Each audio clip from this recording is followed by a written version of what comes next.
Hello everyone, आज के इस वीडियो में हम लोग सबसे पहले देखेंगे parallelogram law of vector addition. और इसमें हम सबसे पहले देखेंगे कि पैरेललोग्राम लॉ कहता क्या है और इसके बाद हम इसकी प्रूफिंग देखेंगे।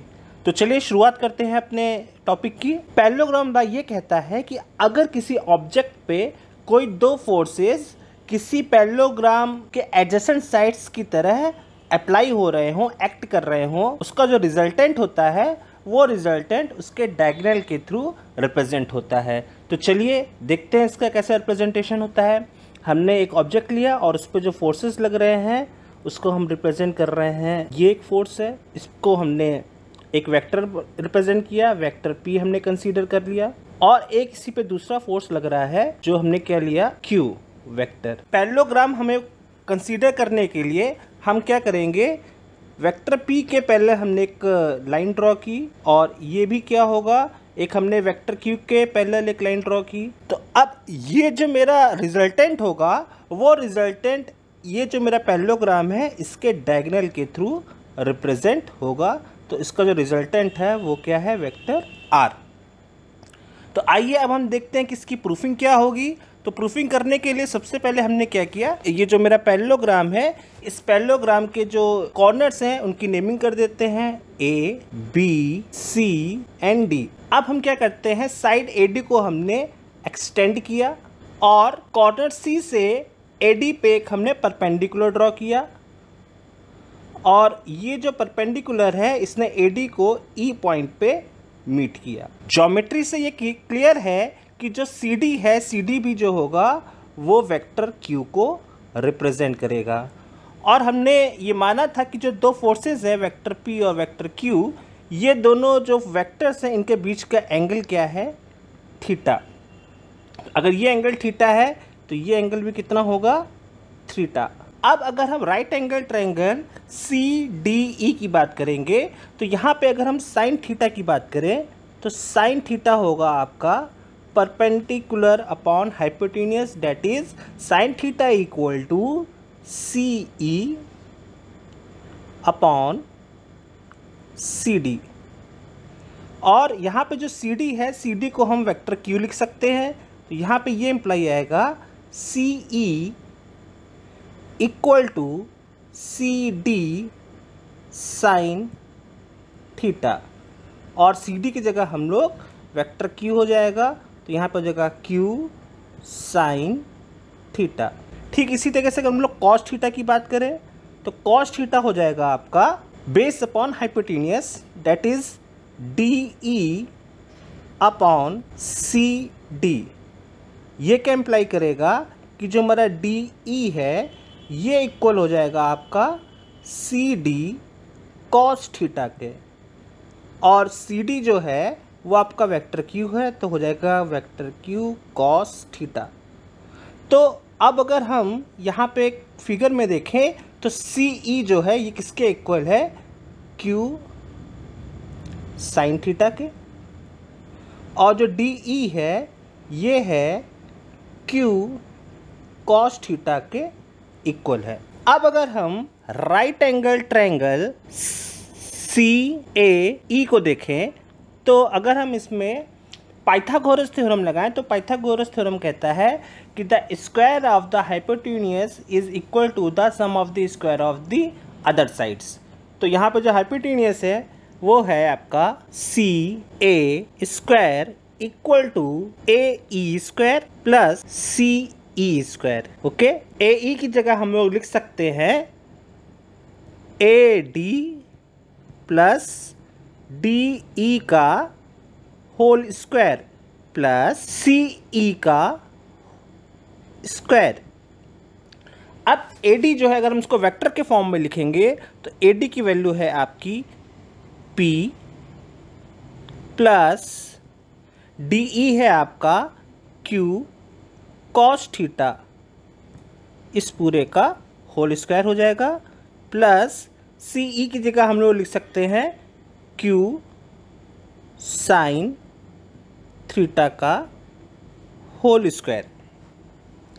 अब हम यहाँ पे A प्लस B का होल स्क्वायर लगाएंगे, यहाँ पर जाएगा P square plus Q square cos square theta plus 2pq cos theta plus q square sine square theta. Clear है? अगर हम इस टर्म को देखें और इस टर्म को देखें तो यहाँ पे क्यू स्क्वायर कॉमन है और अंदर बचेगा sine square theta plus cos square theta, जिसकी वैल्यू क्या होगी 1। तो इसको हम लोग डायरेक्टली लिख सकते हैं P square plus Q square plus 2pq cos theta. और लेफ्ट हैंड साइड पे सी ए जो है, सी ए की वैल्यू है आपकी वेक्टर आर, तो ये हो जाएगा आर स्क्वायर।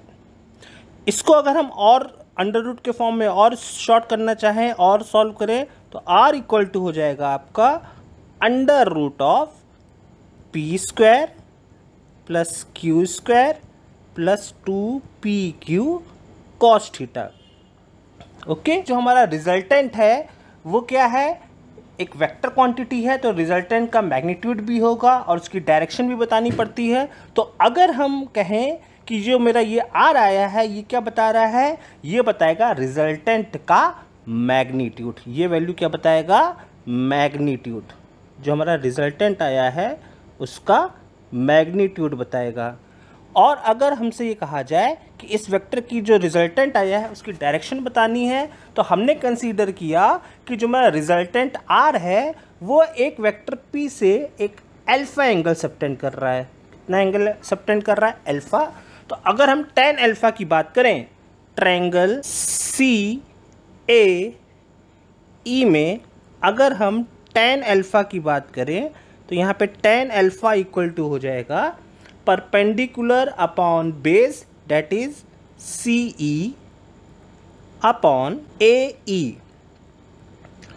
इसकी वैल्यू हो जाएगी सी ई अपॉन ए ई की जगह हम लोग लिख सकते हैं A D plus D E, that is A D plus D E.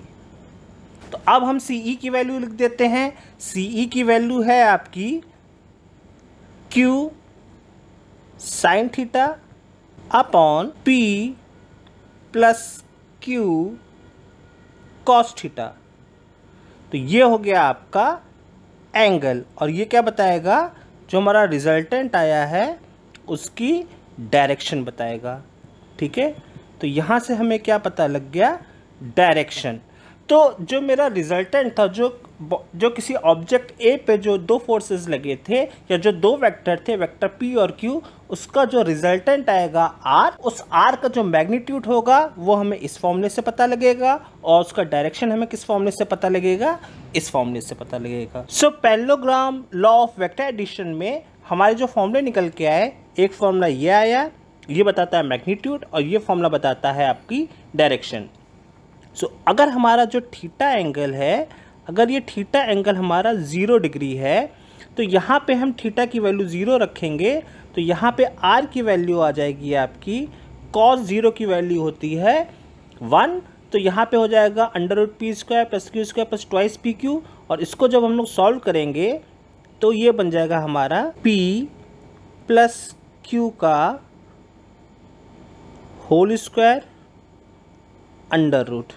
ठीक है, तो यहाँ पे जो r की वैल्यू आएगी वो आएगी p प्लस क्यू। और हमें ये ट्रिग्नोमेट्री से पता है कि cos थीटा की वैल्यू जो होती है वो +1 और -1 के बीच में वेरिएट करती है। तो अगर cos थीटा 0 लेंगे तो cos थीटा की वैल्यू मैक्सिमम होगी। तो इसके कारण जो r की वैल्यू आई है वो हमारी मैक्सिमम आई है, तो हम इसको r मैक्स भी लिखते हैं।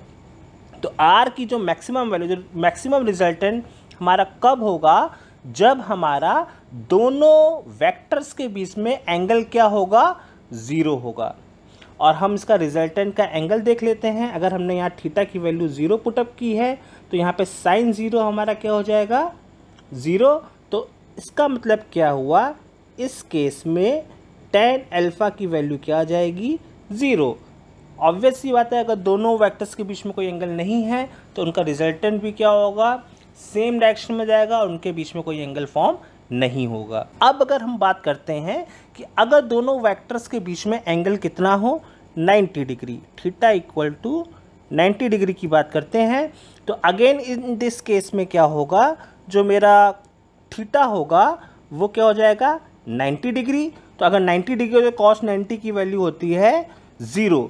तो कॉस 90 की वैल्यू अगर 0 हो गई तो आर की वैल्यू आ गई आपकी √p² प्लस q²।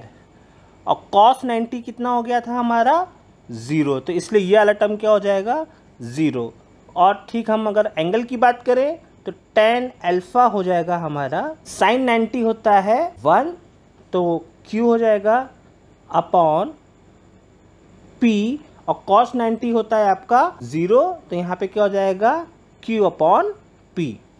ठीक है, अगर दोनों वेक्टर्स के बीच में एंगल अगर 180 डिग्री का हो तो इस केस में जो cos 180 की वैल्यू होती है वो होती है -1। तो इस केस में जो r आ जाएगा उस r की वैल्यू हो जाएगी √ माइनस के कारण क्या हो जाएगा हमारा ये a - b के होल स्क्वायर का फॉर्मूला बन जाएगा।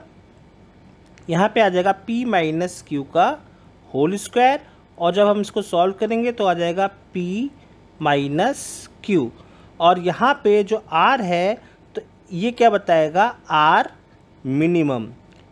इसका मतलब क्या हुआ कि इस केस में जो रिजल्टेंट होगा वो मिनिमम होगा। अब चलिए हम इसका एंगल देख लेते हैं, tan अल्फ़ा की वैल्यू देख लेते हैं।